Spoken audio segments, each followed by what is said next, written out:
Welcome to another edition of the Pitch Putt and Puff podcast. My name is Roger, aka RGB.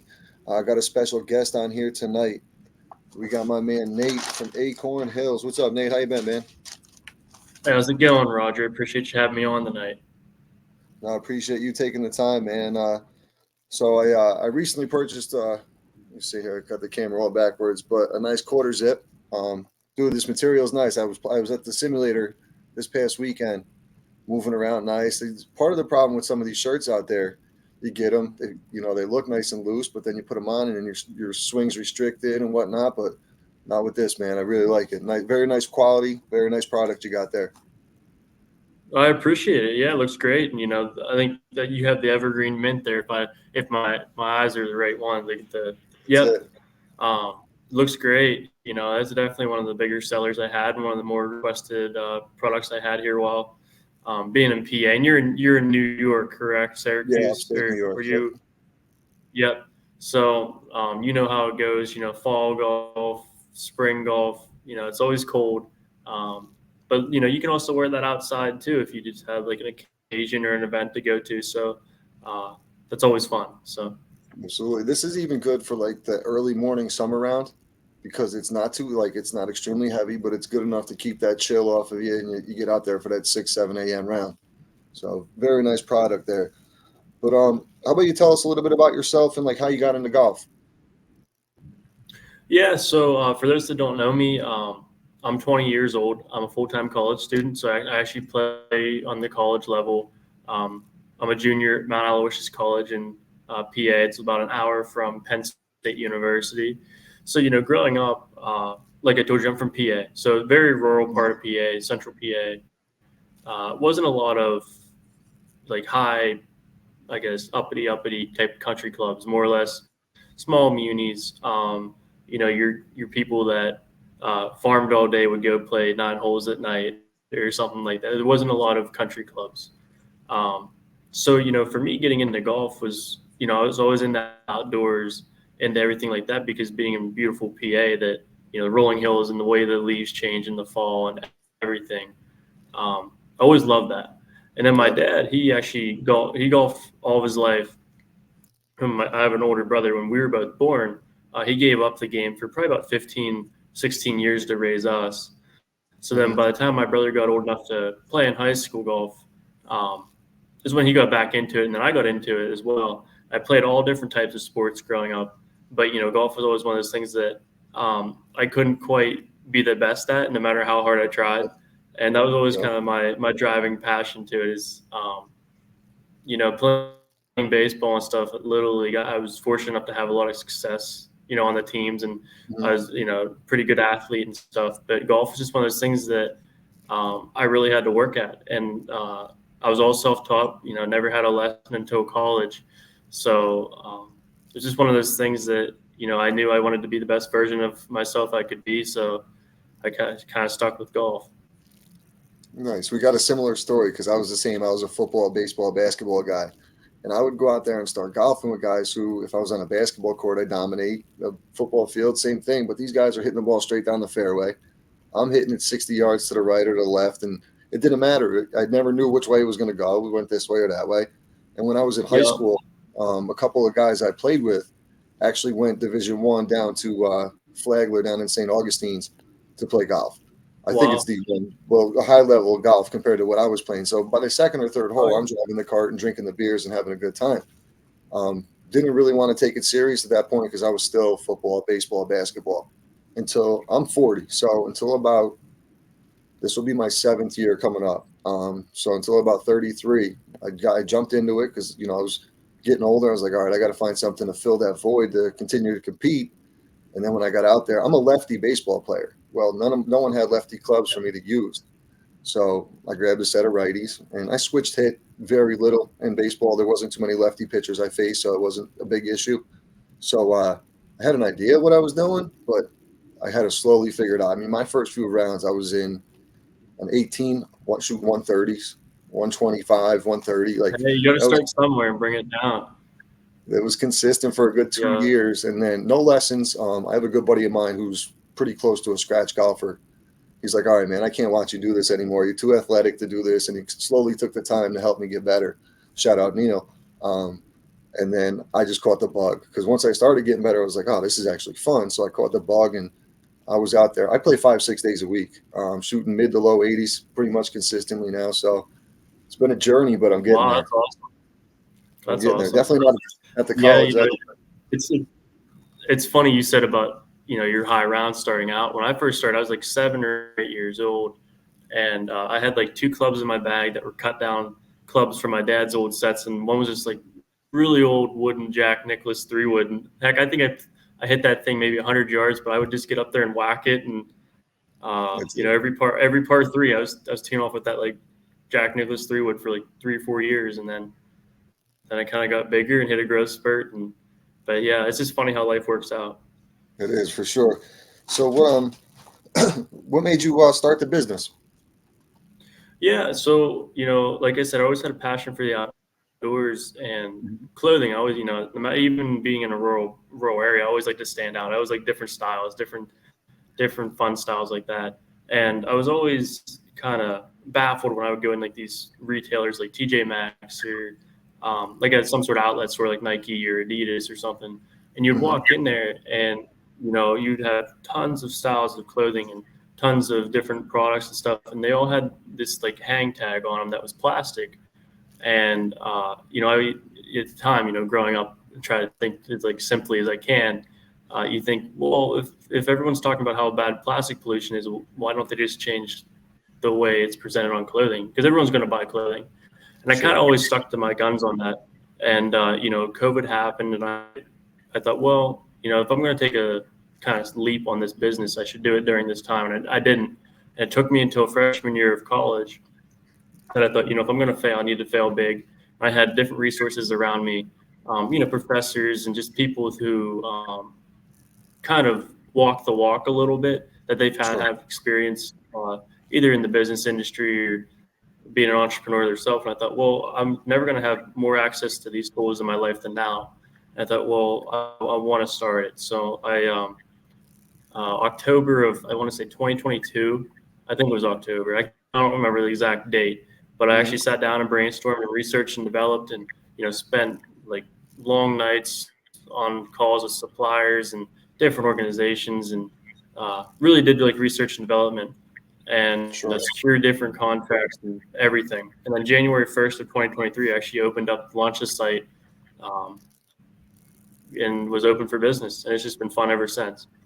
Nice, man. I love the grind, man. I really do. You're 20 years old. You got the hustle. You got the motivation to get something off the ground and really work for yourself and not have to wake up every morning and go get a paycheck from someone else, man. I really like the grind you're on. Why Acorn I Hills? Where'd you come appreciate up with it? Yeah, so like I said, rural PA, tons of Yeah, oak trees, tons of hilly areas in our area, and in the springtime and fall, you can hardly go outside and not like step on an acorn or see something falling from a tree or hear it falling on a golf course or something. And oh I yeah, constantly always thought, well, free branding is the best branding. And I think, well, if everyone can associate an acorn every time you see an acorn with me, because no other yeah, brand is out there has an acorn, at least yeah, any type of golf clothing brand, or just casual clothing in general. Because you look at the Nike swoosh, you think, well, it can have no words of Nike, and everyone's going to know what it is. Or like the Vineyard Vines whale, everyone's going to know what that whale is. Um, but no one knows what the acorn is, and I kind of wanted to give, uh, pay homage to the acorns. So. I like it, man. I like it. I mean, I'm same thing. Northeast. I mean, the golf course in the fall is definitely flooded with those acorns for sure. I mean, now when I look down, that's what I'm going to think of, just because of the simple fact we had this conversation. So, I bet most of the Yeah, yeah. listeners same thing. Now, where do you come up with the styles? Do you design everything yourself? So I try being a small business myself. I try to find other small businesses of graphic designers or just people that I've connected with that are in similar boats as me, trying to make it or trying to get off the ground. And I'll actually give them different concepts. Now I'm not an artist by any means. Sure. I'll give them different concepts and maybe what I'm looking for. And, I kind of let them have a blank canvas with it, and Nice. I try to give back a little bit in that way too. It's also fun too, because I'm not sure how much you read up on the company and stuff. But Yeah. back to the Acorn question. The reason I kind of stuck with the outdoors and stuff is because I actually partnered with the National Forest Foundation, and every order that's on my website, we plant a tree, and Okay. along with our seed paper hang tag. So it's I also was just gonna huge. say that the tag, I noticed it's got like a texture to it. So what do I do with that? I plant that? Yep. So it's seed paper. So there's a QR code on there. Hmm. It'll lead you to my website, and there's actually wildflower seeds in there. There's six Okay. different blends, and that eliminates that plastic hang tag that I was talking about earlier in the episode. Um, instead of taking that plastic hang tag, throwing it away, and just kind of going to a landfill. This way is you take the price tag off at the retailer wherever you part. If you get it off my website, then it'll just have my tag. Yeah. You cut it off, and then there's directions on my website on where to plant it, how to plant it, and what you can expect. And all those tags are tested for germination prior to leaving like my supplier site, and so Hmm. they're legit. So That's really cool, man, because that's an original thought too. That's something that's going to stick out to people as well. That's just I never even heard of such a thing until I was looking at the site, and then I seen you on you're on a big cable network at one point as well, right? Talking about the brand. yeah, correct. It's just funny how life works out because I launched in January 1st. It was kind of slow the first month. I just kind of getting my feet under me, learning a lot as I went. And Hmm. February, I had my first sale in February, or first sale in January. Nothing in February. February was completely dead. And I thought, oh boy, is this even something I want to keep up doing? I was kind of discouraged. And March rolled around, and I thought, well, I needed to get some sort of traction, get my story out there, because no one's going to know my story if it's never told. And I can only appear on so many podcasts or something. So I wrote Right. to this small newspaper company in kind of the area of the college, and they said, well, hey, we like what you're doing, but you might want to talk to this guy named Brian. And Brian used to work for USA Today. And I said, Okay. oh, that would be amazing. So I got in touch with Brian. Brian said, well, what I can do is write the article and pitch it to USA Today. And I said, well, that would be amazing. So March 15th, that article debuted. It debuted to USA Today, debuted on Yahoo News, I think, or Yahoo Life. Yahoo Life was in Okay. 27 different papers. And Wow. then I get a random email from this guy named Josh from the Weather Channel. And I thought, oh boy, it's just another spam email. So I sent it to spam. And Right. I get a follow-up email that says, hey, did you get this email? And I noticed it had like the hyperlinks on it to the Weather Channel. And I checked out the hyperlinks to make sure they're legit. And sure enough, it was like legit Weather Channel. And I said, holy cow, like this is actually happening. So I emailed him back, and he wanted to fly me out the set. I think they're out of Georgia. I could be wrong where their headquarters are. He wanted to fly me out the set. Well, unfortunately, I had midterms, so I said, "Well, I can't come out to set, but I would love to do a live interview."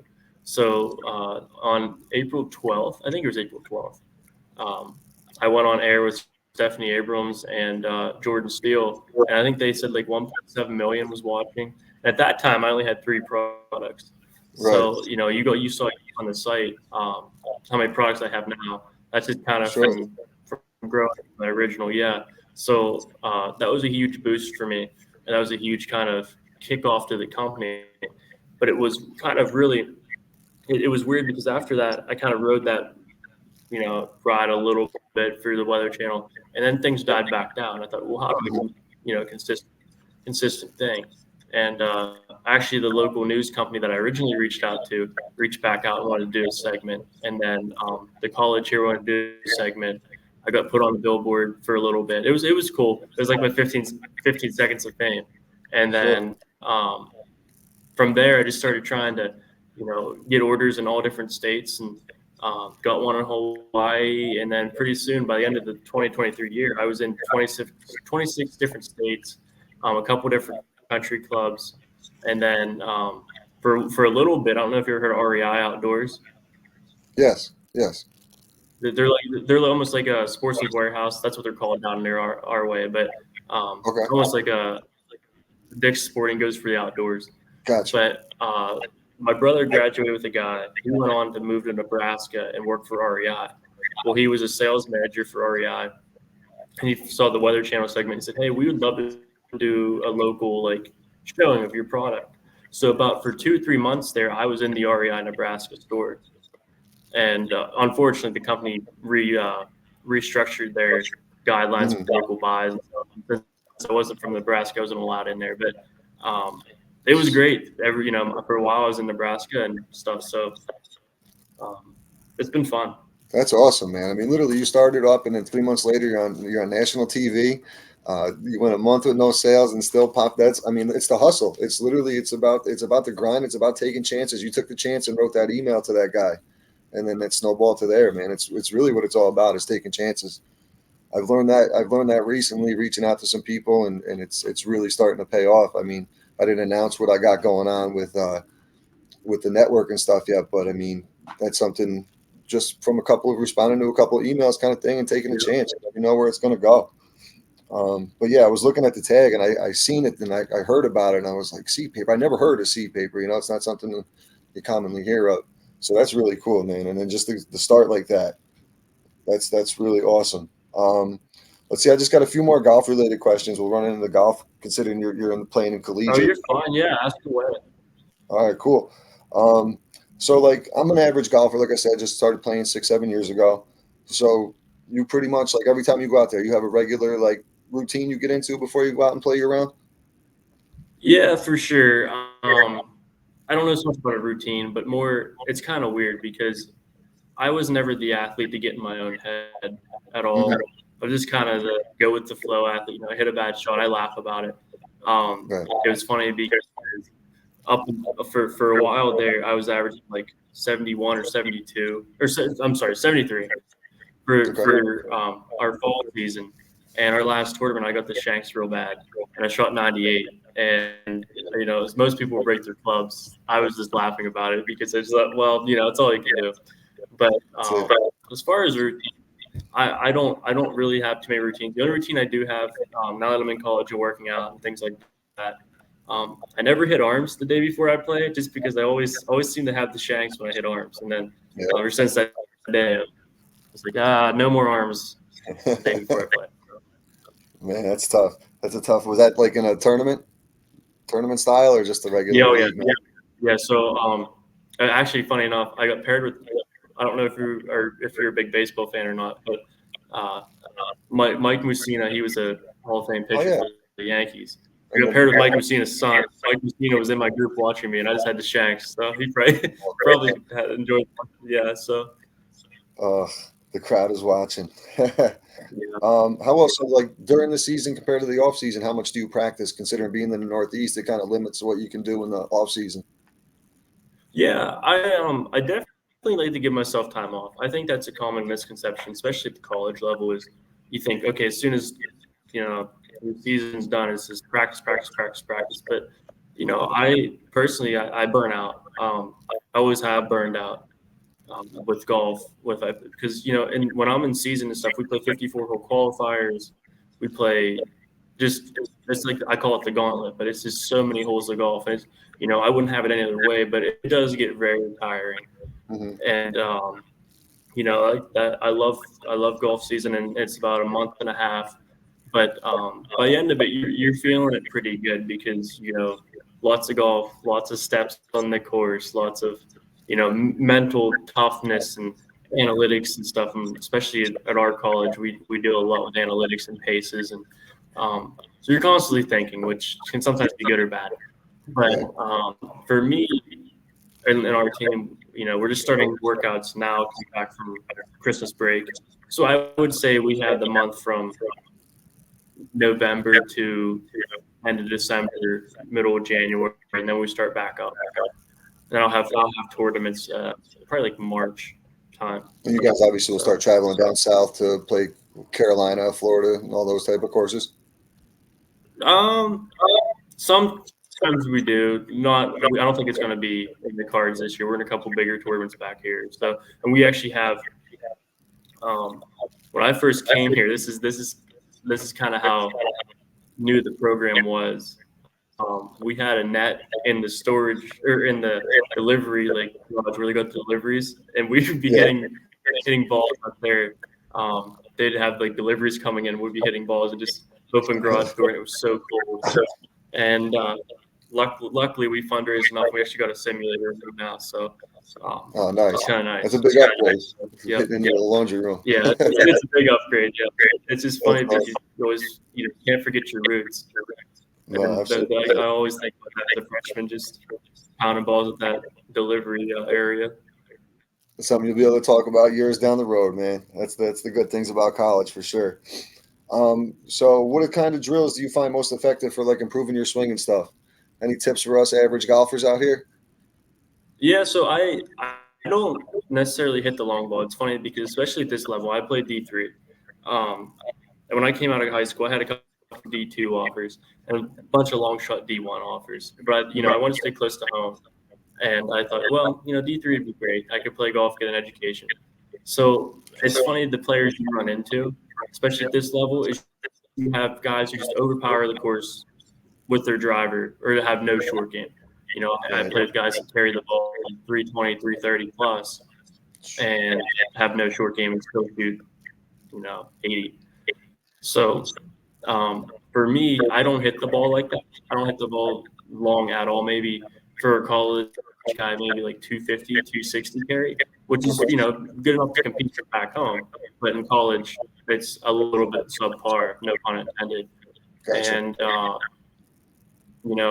a drill I like to work on a lot is short game, wedges from different shots. So because essentially that's where my game's going to be made at. Yeah, that's what they always say. Tiger's Woods' father had him started putting, worked on chipping, work your way back. Yep, and it's key. Like Yeah, the course we play at, it's Freer Park, located in upstate New York, Troy. Course is pretty open, so you don't really find yourself in too much trouble. But you're guaranteed two putts, no matter where you are on that course. Like it's extremely hilly, the breaks are crazy, the greens are extremely fast. It's for like so what I do is I have 8 guys, we play every week. We throw up a couple bucks and then we just pick random cards at the end. So if you get a king, the other guy's got a king, that's your team, lowest score wins. So a lot of the time the scores all depend on who putted good that day at that particular course. yeah, Now we'll go off to another course, and some of the guys are shooting their best rounds ever because they're putting good. It's just the way it works, especially up there. So I can see, like you're saying, just worry about the short game, and that makes up for the strokes you're losing on the distance with the driver for Oh sure. yeah, for sure. I think a lot of times people think, well, if I go pound balls, swing after swing at the range, I'm gonna get better. And that Mhm. might be the case, but for me, I always found that the range was the perfect scenario. It's a flat lie. Nothing is around you, so to Yeah. say. You're just in your own element. So when I practice, I like to just pick a random hole, hit different shots on it, um, kind of make myself uncomfortable a little bit Yep. to hit shots. So. Yep. Shots are not. It's like I totally get what you're saying for sure. But I really appreciate you taking the time, man. The other thing I want to announce and appreciate you doing is we're going to be raffling off this Acorn Hills tumbler. Nate was nice enough to donate to the podcast. So shout out to him for that. So what I'm going to do is I'm going to make sure they follow both of us. Once I get to I'm at just over 800 followers right now. So once I get to 1,000, I'll ship it out to somebody. So we'll get That'll that. be great. Yeah. We'll get that rolling. Nate, one more time. Where can the guys find you, and where can they find your products? Yeah. So I'm on primarily I do Instagram and Facebook. I'm on Mhm. Instagram. It's at acorn.hills. And then my website is www.acornhillsco.com. Awesome, man. I really appreciate you coming on and taking the time. Like I said, any way I can help you promote, do anything for you in upstate New York. I don't know how far you are from like the Albany area, but there's potential to have a tournament this summer. If you wanted to come up and set up a booth or something, man, I'd love to have you. Even I don't know about your Yeah, NCAA. that'd be awesome. Yeah, I don't know about that'd be NCAA cool. regulations and stuff. As long as we're not getting you in any type of trouble, man, love to have you out. We'll Yeah, definitely that'd set be it up. awesome, Roger. Yeah, we'll be in touch. I'll get that tumbler out to someone once we hit 1,000. Man, we're almost there. It was at about 200 a couple weeks ago, so we're getting there. We're getting there. Wow.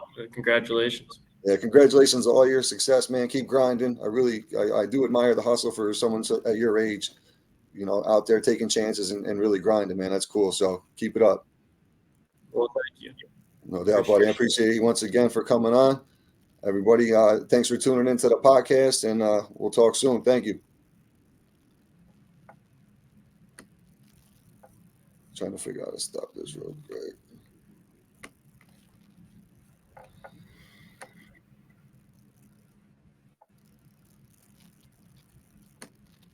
There we go.